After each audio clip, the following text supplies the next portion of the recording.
Bismillahirrahmanirrahim. Assalamualaikum warahmatullahi wabarakatuh.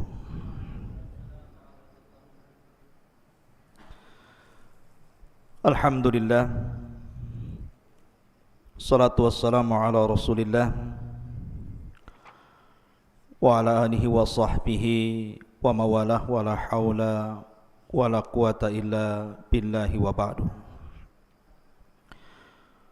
Qala Allahu azza wa jalla ya ayyuhalladzina amanu taqullaha haqqa tuqatih wa la tamutunna illa wa antum muslimun. Wa qala sallallahu alaihi wasallam man salaka tariqan yaltamisu fihi ilma sahhalallahu bihi tariqan ilal jannah. Taib ma'asyiral muslimin yang dimuliakan Allah subhanahu wa ta'ala, para santri ikhwan yang dimuliakan Allah azza wa jal, alhamdulillah malam ini kita bisa melanjutkan kembali kajian kita, masih membahas qasasul Quran, kisah-kisah di dalam Al-Quranul Karim. Dan kita akan membahas di malam hari ini tentang qissatu Ya'juj wa Ma'juj.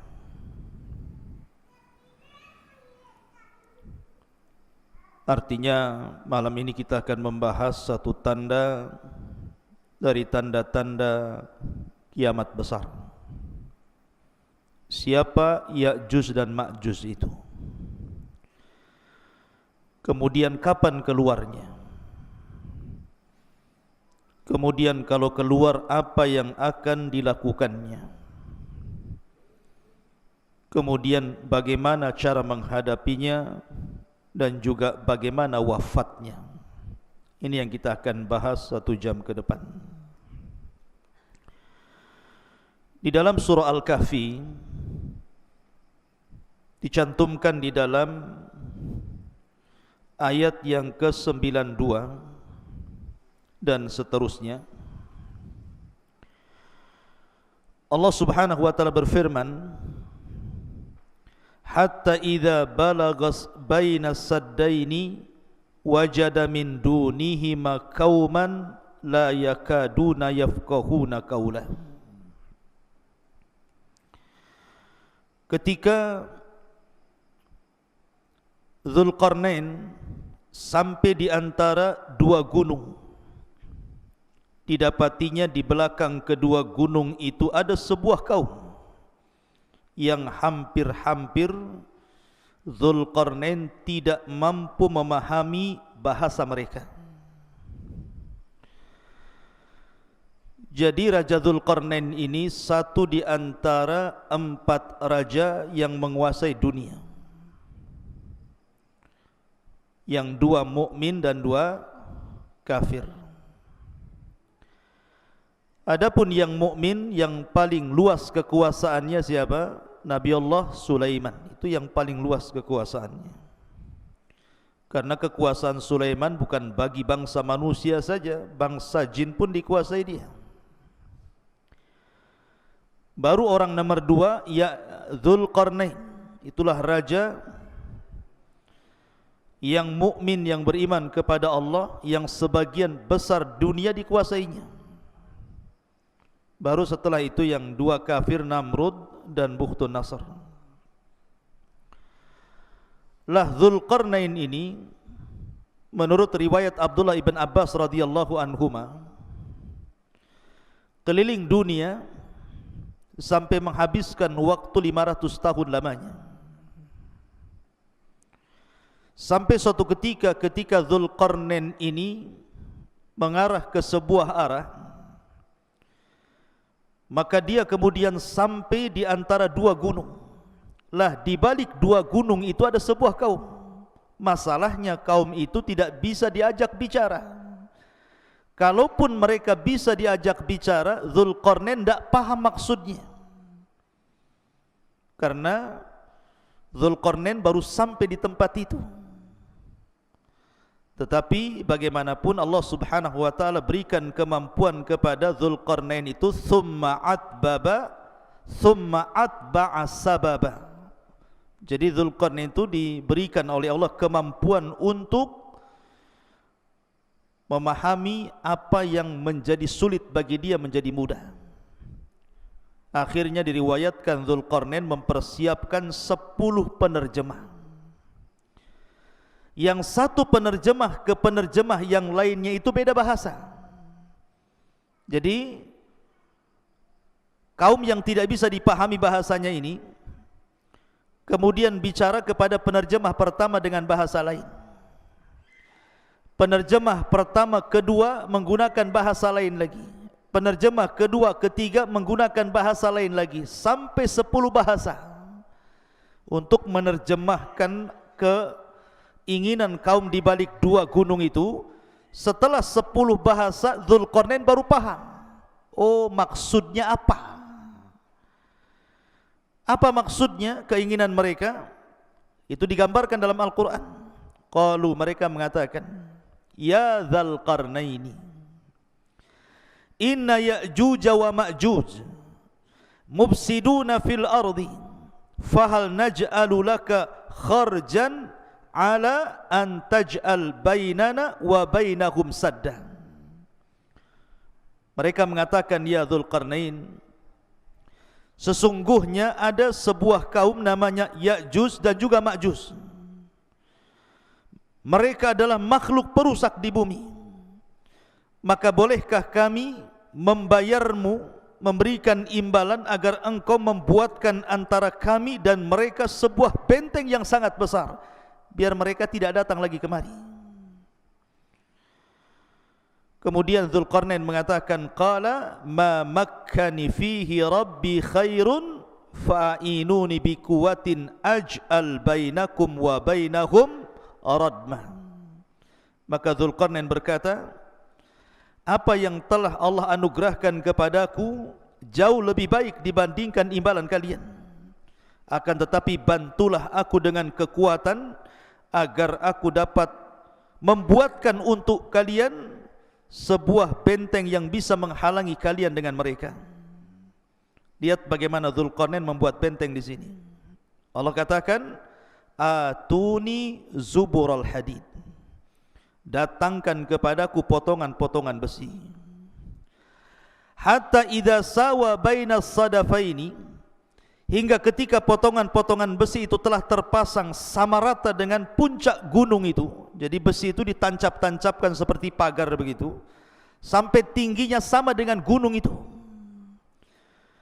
Kemudian kata Dzulqarnain, qala khfuhu hatta idza ja'alahu naran qala atuni ufrig alaihi qatran famastata'u an yadharu wa mastata'u lahu nakba.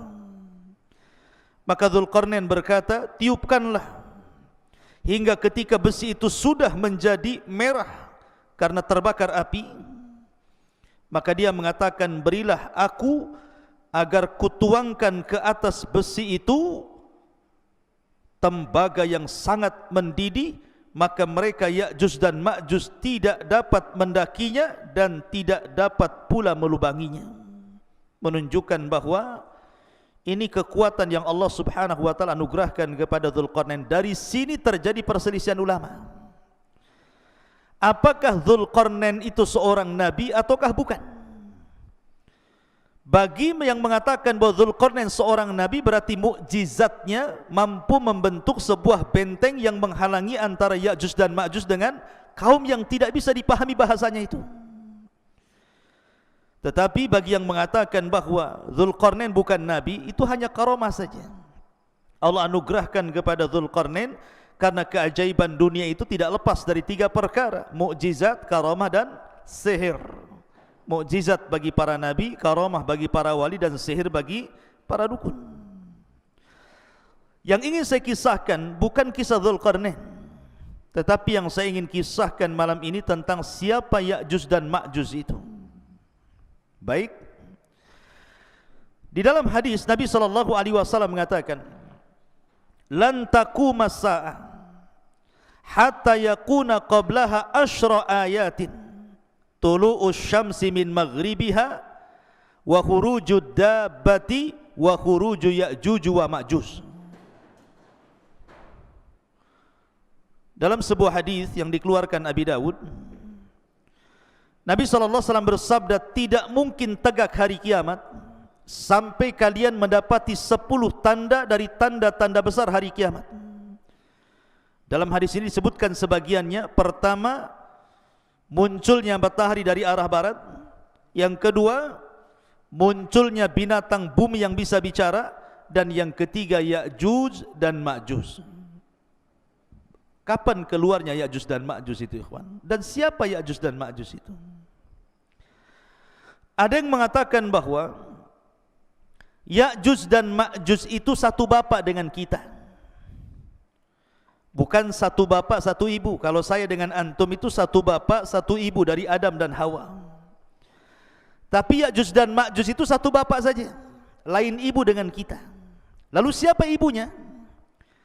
Ada yang mengatakan bahwa suatu ketika Nabi Adam ini ihtilam, mandi ataupun mimpi basah, sehingga sampai mengeluarkan sperma.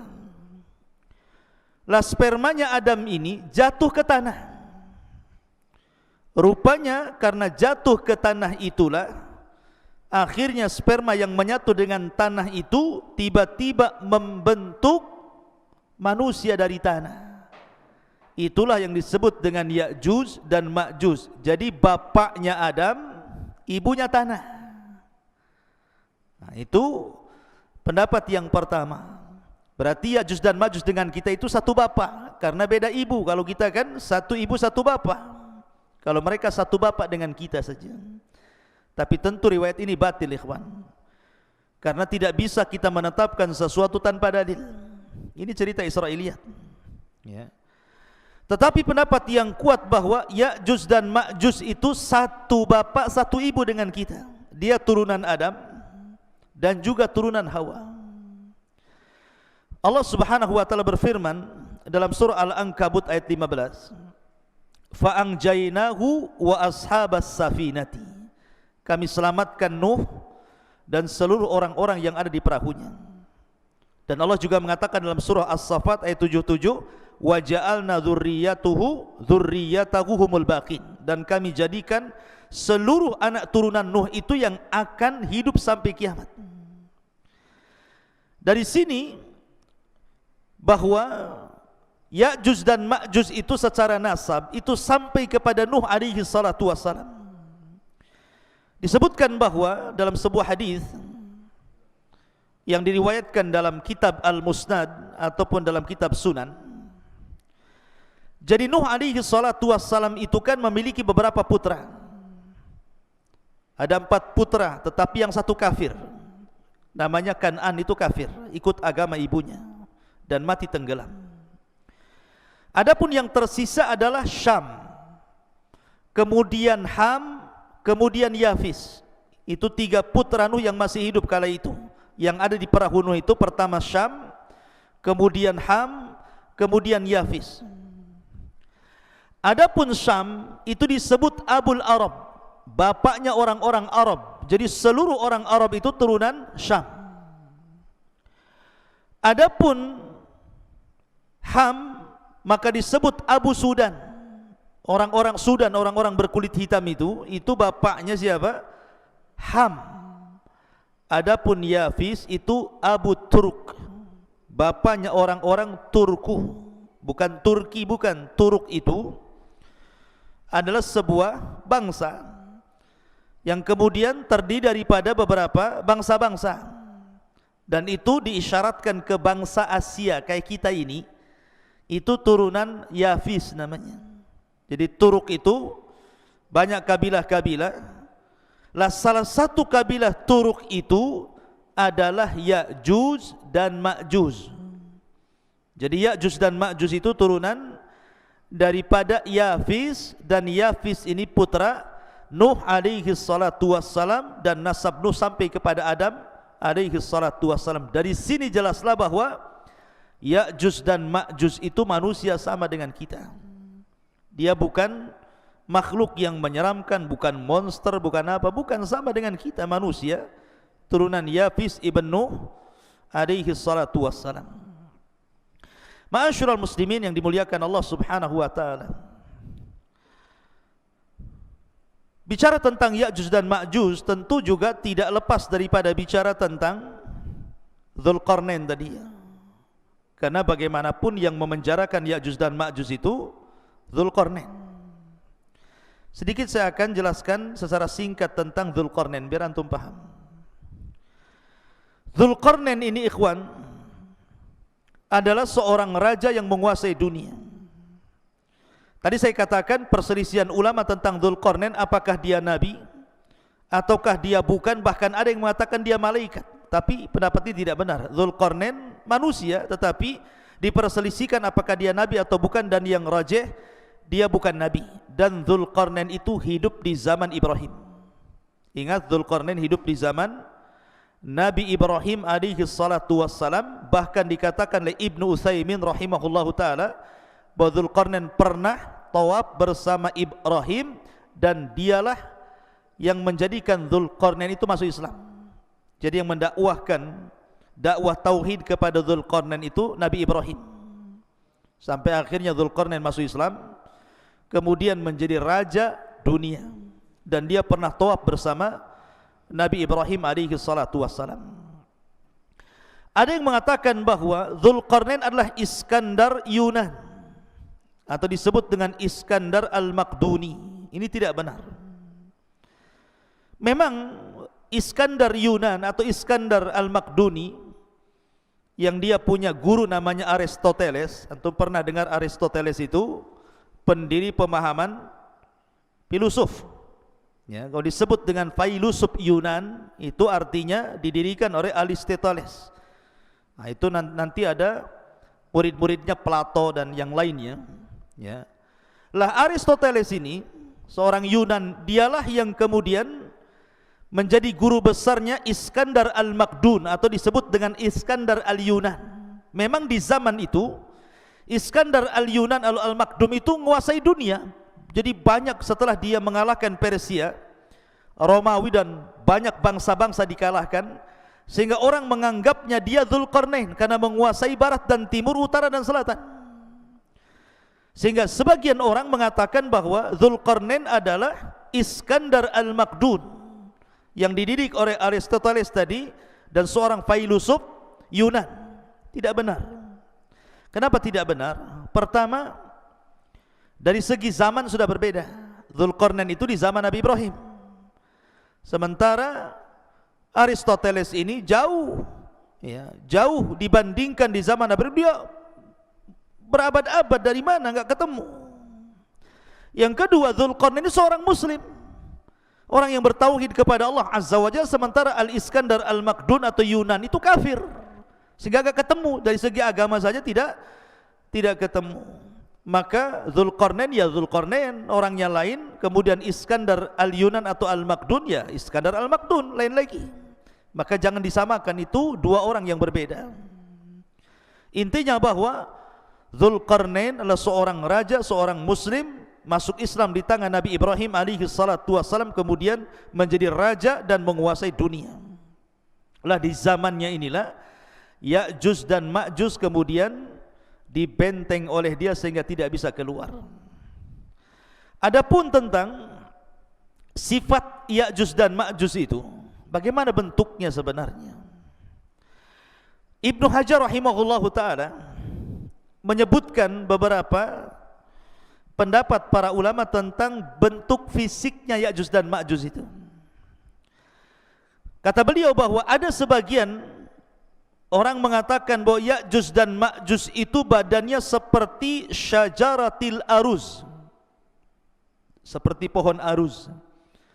Pohon aruz itu berada di Syam atau tepatnya di Lubnan sana, di Libanon. Itu banyak pohon aruz, itu tinggi sekali. Ya. Jadi pohon aruz itu sangat tinggi sekali, sampai dijelaskan tingginya itu ishruna wa mi'ata dhirah, 120 hasta. Satu hasta segini.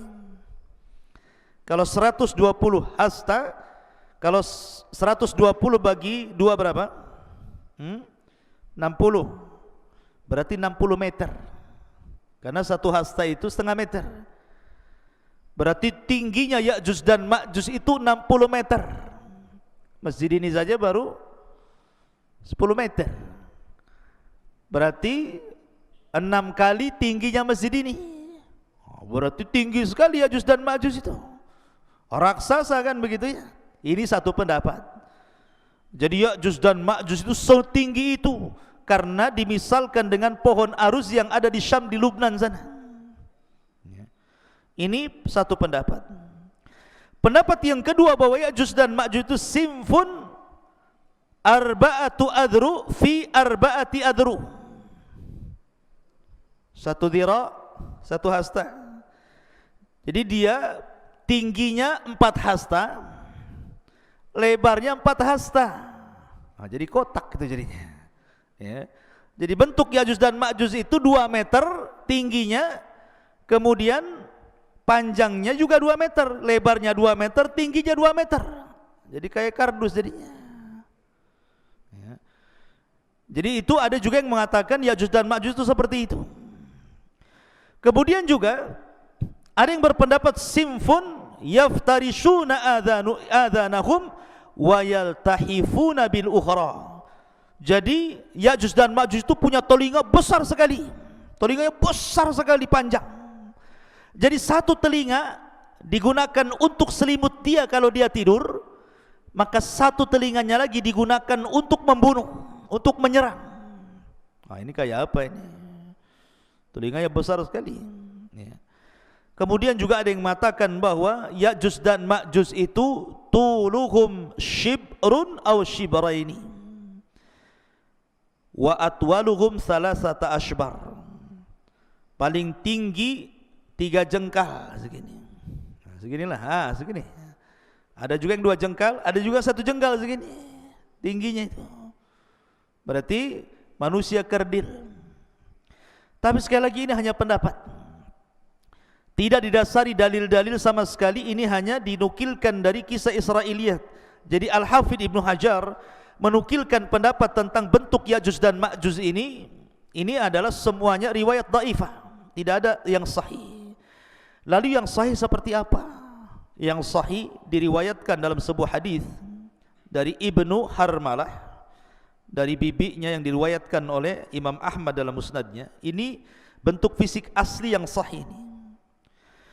Disebutkan dalam sebuah hadis, khataba Rasul sallallahu alaihi wasallam wa huwa asibu isba'ahu min ladghati aqrabin. Rasul sallallahu alaihi wasallam berkhutbah dalam keadaan jarinya tersengat kalajengking. Kemudian beliau mengatakan, innakum taquluna la aduwa wa innakum la tazaluna tuqatiluna aduwan hatta ya'tiya Ya'juj wa Ma'juj iradul wujuh sigharul uyun syuhbus syi'af min kulli hadhabin yansilun ka'anna wujuhahum al-mujanal mutraqatu. Kata Nabi SAW, kalian mengatakan tidak ada musuh lagi, padahal sesungguhnya kalian akan terus memerangi musuh sampai datangnya sebuah kaum yang namanya Ya'juj dan Ma'juj. Siapa mereka? Mereka adalah lebar mukanya, kecil matanya alias sipit, warna putih di rambut atasnya. Mereka mengalir dari tempat-tempat yang tinggi, seakan-akan wajah mereka persis seperti perisai perang. Artinya bahwa Ya'juj dan Ma'juj itu kalau kita kelompokkan satu dunia ini, orang-orang yang mirip dengan Ya'juj dan Ma'juj itu berdasarkan hadis Imam Ahmad ini mengisyaratkan ke mana? Ke bangsa Cina. Ke bangsa Cina kan. Kita ini orang-orang Asia itu kan matanya sipit, bulat, pendek gitu ya. Orang-orang kayak orang-orang Mongol gitu ya. Ya, jadi Ya'juj dan Ma'juj itu disyaratkan kepada bangsa-bangsa Cina. Tapi bukan berarti kemudian Ya'juj dan Ma'juj itu Cina, tidak ada. Bukan, orang Cina bukan Ya'juj dan Ma'juj. Maksudnya fisiknya persis seperti mereka. Seperti orang Cina. Kalau Novel ini tidak seperti orang Cina, orang Bangla ini. Ya. Jadi Ya'juj dan Ma'juj itu seperti orang Cina, maksudnya fisiknya, tapi bukan berarti Cina itu Ya'juj Ma'juj, tidak. Karena ada yang berpendapat bahwa Ya'juj Ma'juj itu Cina, bukan. Kemudian benteng yang dibangun Dzulqarnain itu tembok Cina, ya, nggak nyambung ikhwan. Jaka sembung nggak nyambung. Kenapa? Karena tadi saya sudah jelaskan ayatnya kan, bahwa temboknya Dzulqarnain itu terbuat dari besi, kemudian dilumuri tembaga. Nah, tembok Cina dari mana? Dari tembok, dari batu bata aja disusun. Yang kedua, tembok Cina pernah roboh sebagiannya. Kalaupun seandainya dirudal itu bisa roboh, tapi bentengnya Ya'juj dan Ma'juj tidak bisa, kuat sekali. Dan itu berdasarkan Al-Quran dan juga hadis Nabi SAW, tidak mungkin roboh benteng itu kecuali Allah izinkan roboh. Jadi tidak ada kaitan benteng Cina dengan bentengnya Dzulqarnain atau Ya'juj dan Ma'juj dengan orang Cina, nggak ada kaitan di situ. Ya'juj dan Ma'juj lain, benteng Cina juga lain, bukan benteng Ya'juj dan Ma'juj. Ya. Secara fisik ya persis gitu saja. Ya. Ma'asyiral muslimin yang dimuliakan Allah Subhanahu wa taala. Kemudian dari segi jumlah mereka kan sekarang terkurung ikhwan, karena ada yang mengatakan di balik benteng ini di mana? Apakah dalam tanah, di gua-gua, di gorong-gorong gitu ya, atau di dalam dasar lautan, atau di atas bumi, wallahu alam. Tetapi lihat bagaimana Allah Subhanahu wa taala gambarkan betapa banyaknya mereka. Nabi SAW bersabda dalam hadis Abi Sa'id Al-Khudri radhiyallahu an. Nabi SAW mengatakan, yaqulullah, berarti di sini hadis qudsi ya, Allah berfirman, ya Adam, wahai Adam. Jadi suatu ketika Allah akan memanggil Nabi Adam. Kemudian Adam mengatakan, labbaika wa sa'daika wal khairu fi yadaik. Kata Adam, labbaik, ku sambut panggilanmu ya Rabb dengan senang hati dan kebaikan semua di tanganmu ya Rabb. Fayaqul, maka Allah berfirman, akhrij ba'than nar. Wahai Adam, keluarkan pasukan penghuni neraka. Adam, keluarkan pasukan penghuni neraka. Kemudian dia mengatakan, inna kulla alfi tis'a mi'atin wa tis'atan wa tis'ina fa indahu yashibus saghir wa tada'u kullu dhati hamlin hamlaha wa taran nasa sukara wa ma hum bisukara walakinna adzaballahi syadid. Qalu ya Rasulullah wa ayyuna dhalikal wahid? Qala abshiru fa inna minkum rajulan wa min Ya'juj wa Ma'juj alfa. Perhatikan. Kemudian kemudian Allah berfirman kepada Adam, keluarkan pasukan penghuni neraka. Adam bertanya, apa pasukan penghuni neraka itu ya Rabb? Maka Allah mengatakan, mereka dari setiap 1000 orang 999 orang. Jadi perbandingan kita dengan Ya'juj dan Ma'juj itu, jadi kalau ada 1000 orang, maka satu kita 999 Ya'juj dan Ma'juj. Anda bisa bayangkan bandingannya itu. Jadi kalau antum di sini ada 20 orang, dibandingkan dengan Ya'juj dan Ma'juj, setiap satu orang bandingannya 999, berarti jumlah mereka banyak. Jadi kalau antum melawan Ya'juj dan Ma'juj, antum satu orang melawan 999 Ya'juj dan Ma'juj. Kira-kira menang gak tuh? Antum satu orang lawan satu orang aja kalah antum. Ini 999, bonyok lah. Banyak jumlahnya kan. Macam mana cara melawannya ini? Sekian banyaknya itu kan. Kemudian Allah berfirman, membacakan ayat Al-Quran setelah menyebutkan mereka dari setiap 1000 orang 999 orang. Ketika itu anak kecil menjadi beruban, setiap yang hamil melahirkan apa yang dikandungnya, dan kamu lihat orang-orang seakan-akan mabuk padahal mereka tidak mabuk, tetapi karena azab Allah yang sangat keras. Para sahabat bertanya, Rasul, siapa yang satu itu?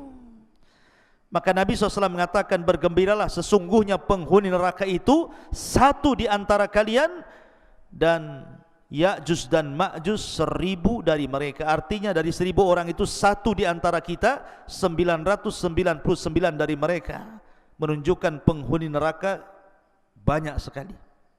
Karena dari Ya'juj dan Ma'juj saja bandingannya 1 banding 999 jiwa gitu ya. Maka dari hadis ini ada beberapa faedah. Pertama, Ya'juj dan Ma'juj calon penghuni neraka.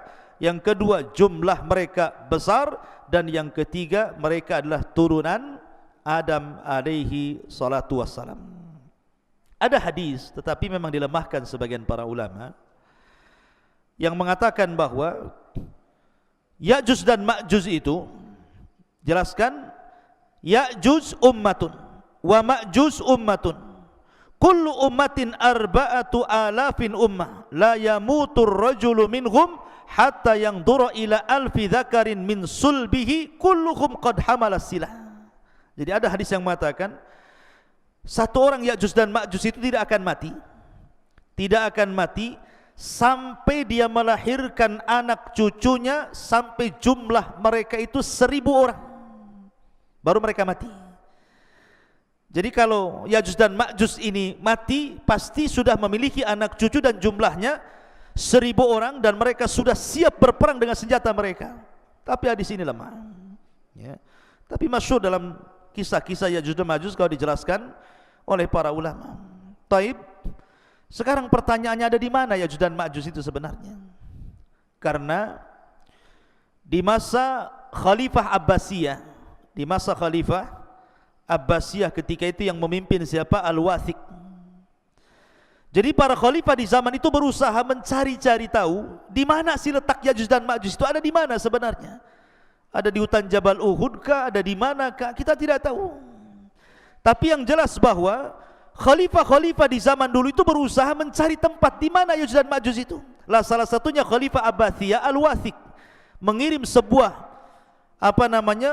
pasukan besar, kemudian mereka berjalan dari negeri ke negeri, dari daerah ke daerah, dari desa ke desa, dari lembah ke lembah, dari bukit ke bukit, padang pasir ke padang pasir, sampai akhirnya mereka sampai di sebuah benteng yang sangat kokoh. Dan itu disebutkan oleh Imam Ibnu Katsir dalam kitabnya. Jadi pasukan Al-Wathiq Khalifah Abbas ini berhasil menemukan benteng itu. Benteng itu sangat kokoh sekali. Karena ketika itu Khalifah Al-Wathiq bermimpi bahwa terjadi keretakan benteng itu dalam mimpinya, makanya dia kirim pasukan untuk mencari benteng itu, dan ketemu. Rupanya benteng yang sangat kokoh sekali, yang sangat tinggi sekali, yang tidak bisa diretakkan sama sekali. Akhirnya kemudian mereka pun menyisihkan pasukan mereka untuk menjaga benteng itu, kemudian pulang. Memang kisah ini Ibnu Katsir tidak menyebutkan sanadnya, tetapi beliau menyebutkan seperti itu. Cuman letaknya di mana masalahnya? Ya. Lah dari sini ikhwatu fiddin muliakan Allah Azza wa Jalla, sebagian ulama mengatakan bahwa Ya'juj dan Ma'juj itu terletak di antara dua lautan yang disebut dengan lautan Aswad, lautan hitam, dan lautan Qazwin. Namanya lautan Qazwin dan lautan hitam, di tengah-tengahnya. Ada juga yang mengatakan seperti yang dikatakan oleh Al-Imam At-Tabari, Al-Imam At-Tabari rahimahullahu taala, bahwa letak Ya'juj atau bentengnya Dzulqarnain yang dibaliknya itu ada Ya'juj dan Ma'juj, itu baina Armenia wa Adribijan walakin lam yasil ahadun ila dzalik. Kata At-Tabari mengatakan bahwa letak benteng Dzulqarnain atau letak Ya'juj dan Ma'juj itu ada di antara Armenia dan Adribijan.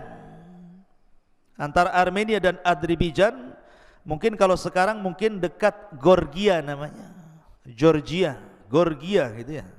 Di sekitar Georgia sana. Nah, sekitar itulah. Mungkin dari Cina itu ke arah mana itu? Ke arah selatan atau ke utara gitu ya. Nah, sekitar itu. Tapi yang jelas tidak ada satupun orang yang sampai ke situ. Adapun kisah Ibnu Katsir tentang delegasi Khalifah Abbasiyah Al-Wathiq ini wallahu alam, karena tidak bersanad masalahnya. Tapi yang jelas kita yakini bahwa Ya'juj dan Ma'juj itu ada di balik benteng Dzulqarnain. Kapan keluarnya? Wallahu alam, karena itu tanda dari tanda-tanda kiamat besar. Sekarang bagaimana keluarnya?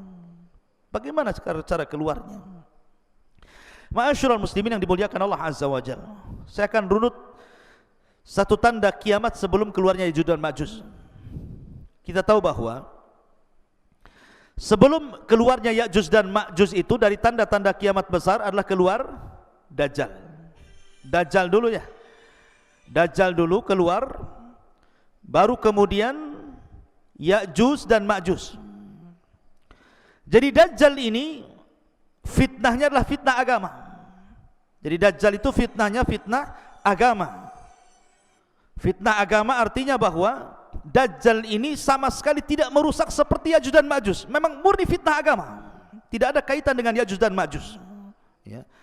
Lah, kemudian Allah Subhanahu wa ta'ala takdirkan turun Isa bin Maryam kemudian membunuh Dajjal. Lah ketika Isa bin Maryam telah membunuh Dajjal inilah baru kemudian muncul Ya'juj dan Ma'juj. Lah ketika itu Allah Subhanahu wa ta'ala memerintahkan Isa untuk sembunyi, karena kalau melawan tidak akan sanggup. Karena Rasul yang mengatakan kaum ini tidak bisa diperangi, bukan tidak bisa dibunuh, tidak bisa diperangi karena jumlahnya banyak masalahnya.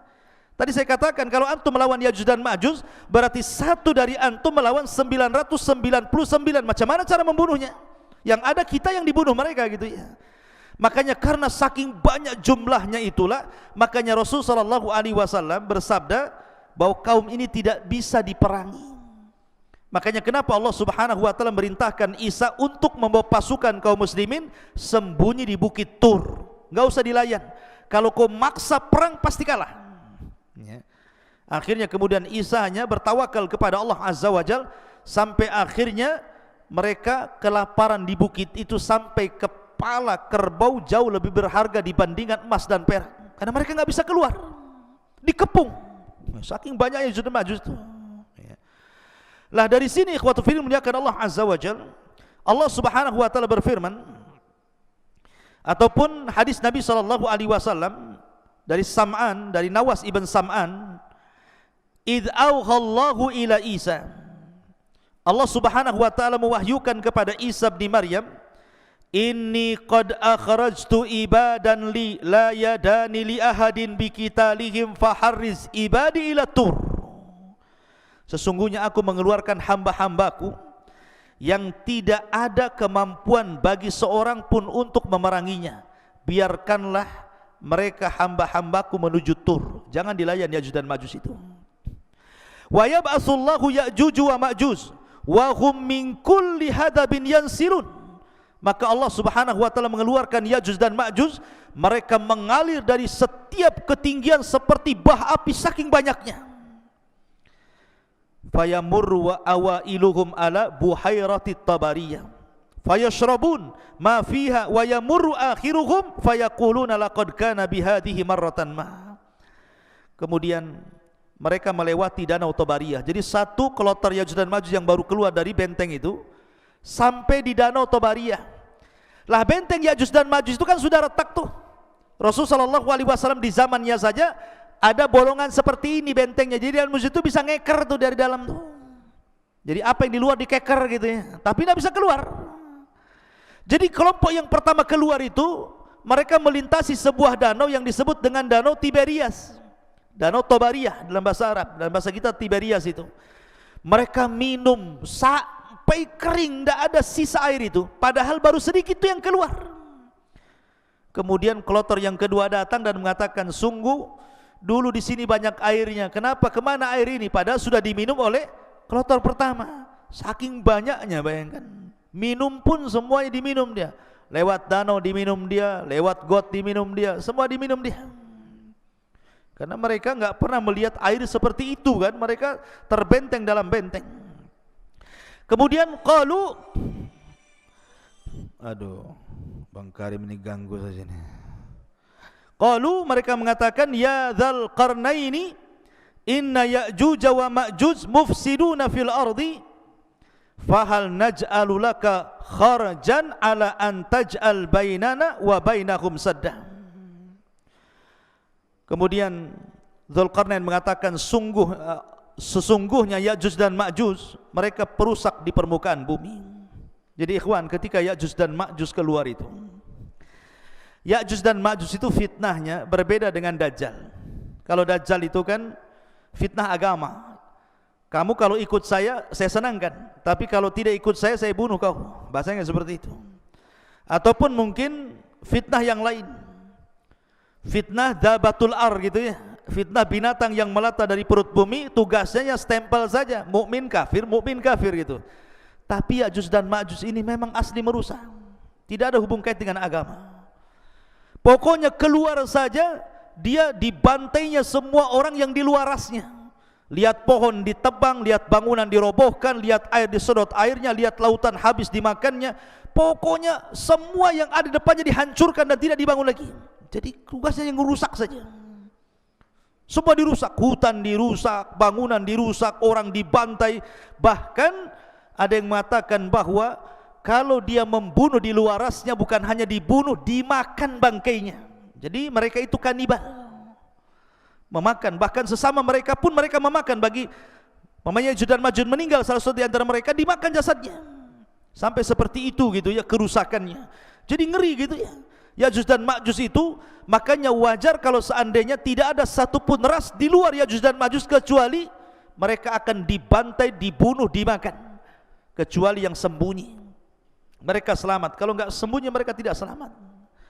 Makanya kemudian Ya'juj dan Ma'juj ini mereka akan terus menyerang di luarasnya, akan keliling dunia, akan membantai ke desa-desa, ke kota-kota, ke daerah-daerah, ke kutub-kutub. Mereka akan meluas di mana-mana sampai ketika mereka sudah puas karena merasa sudah tidak ada lagi yang diserang, sombong mereka. Kesombongan itulah sampai kemudian mereka mengatakan qatalna man fil ardi sanaqtuluhu man fis sama, katanya. Kami sudah membantai orang-orang yang di bumi, sekarang yang di langit ku bantai juga, katanya. Lihat, dia mau membantai orang-orang yang di langit, malaikat. Bumi ini kecil ikhwan, dibandingkan dengan langit, kata Nabi SAW, seperti kita punya cincin dilempar ke padang pasir. Bumi itu cincinnya, padang pasir itu langitnya. Apalagi panah tombak kecil-kecil lagi kan gitu ya. Kemudian dilemparkan ke bumi, macam mana coba? Cincin dilempar ke padang pasir. Lah, bumi ini cincinnya, langit di padang pasirnya. Kemudian mereka melempar tombak, melempar tanah ke langit, panah-panah ke langit. Kemudian mereka ditipu oleh Allah, wa yakiduna kaida. Tiba-tiba Allah sedot itu panah sama tombak itu sampai keluar jalur awan, sampai gak kelihatan ya. Kemudian setelah tombak dan panah mereka itu menembus awan-awan, tiba-tiba kemudian dibalikan lagi sama Allah. Dan Allah Subhanahu wa ta'ala kemudian lumuri di ujung-ujungnya itu darah-darah, seolah-olah mereka sudah membunuh orang-orang yang ada di langit, padahal tidak ada satu makhluk yang terkena tembakan itu. Allah hendak menipu daya mereka sehingga mereka makin sombong. Sekarang mana lagi, di langit sudah kami bunuh, di bumi sudah kami bunuh, mana lagi katanya. Sombongnya mereka. Dari itulah maka akhirnya Allah Subhanahu wa ta'ala al-jaza'u min jinsil amal, mulai Allah membalas perbuatan mereka. Ma'asyiral muslimin yang dimuliakan Allah Subhanahu wa ta'ala, lah Ya'juj dan Ma'juj ini sebenarnya mereka susah keluar sebenarnya. Setiap hari itu mereka sampai hari ini mereka hendak keluar, melobangi. Jadi kalau sudah lubang, kemudian matahari mulai terbit, maka matahari mulai terbenam, maka mereka kemudian pulang lagi. Begitu setiap hari ya. Ketika mereka datang lagi, rupanya lubang yang kemarin sudah tertutup lagi. Sampai akhirnya di akhir zaman, kata Nabi SAW, pimpinan mereka Ya'juj dan Ma'juj mengatakan kepada anak buahnya, ghadan nahfiru insyaallah. Besok, katanya Ya'juj dan Ma'juj, pemimpinnya mengatakan, kita akan gali lagi lubang ini insyaallah. Setelah diilhamkan pemimpinnya mengucapkan insyaallah, maka tiba-tiba lubang itu tidak kembali lagi, tetap lubang. Akhirnya digali sampai mereka bisa menembus di luar benteng. Dari situ Allah mengatakan min kulli hadabin yansilun, keluar semua dari lubang itu, kemudian membantai, membunuh di luarasnya. Ma'asyiral muslimin yang dimuliakan Allah Azza wa Jalla, lalu bagaimana akhir perjalanan Ya'juj dan Ma'juj itu? Jadi ketika Ya'juj dan Ma'juj itu sudah membantai semua di luar rasnya, manusia-manusia di luar rasnya, kecuali yang selamat ya, tadi Isa dan para pengikutnya yang ada di Bukit Tur, dan orang-orang yang sembunyi entah di mana, entah berantah, yang penting mereka selamat. Maka Isa melihat kerusakan itu kemudian berdoa kepada Allah agar Allah menghancurkan mereka. Dari sini Allah Subhanahu wa taala kemudian mengutus apa? Naghaf. Apa naghaf? Naghaf itu semacam ulat. Lihat bagaimana kalau Allah menghancurkan sebuah kaum, tidak perlu ngirim buaya, apalagi buaya darat ya. Jadi cukup dikirim ulat saja, tidak perlu mengirim harimau, cukup ulat. Jadi ketika Ya'juj dan Ma'juj itu sedang tertidur, semuanya tertidur, istirahat, tiba-tiba Allah kirim ulat banyak sekali, di mana-mana ada ulat. Rupanya ulat itu berjalan ke belakang sampai di tengkuknya. Tiba-tiba Allah Subhanahu wa taala jadikan ujung mulut ulat itu menembus tengkuk Ya'juj dan Ma'juj, masuk dari belakang, kemudian merusak isi badannya. Subhanallah, seperti listrik kalau antum cabut gardunya itu, apa yang terjadi? Bukan satu yang mati, satu batang mati. Kalau gardunya dicabut, satu batang mati. Artinya ketika satu Ya'juj dan Ma'juj mati, semua mati.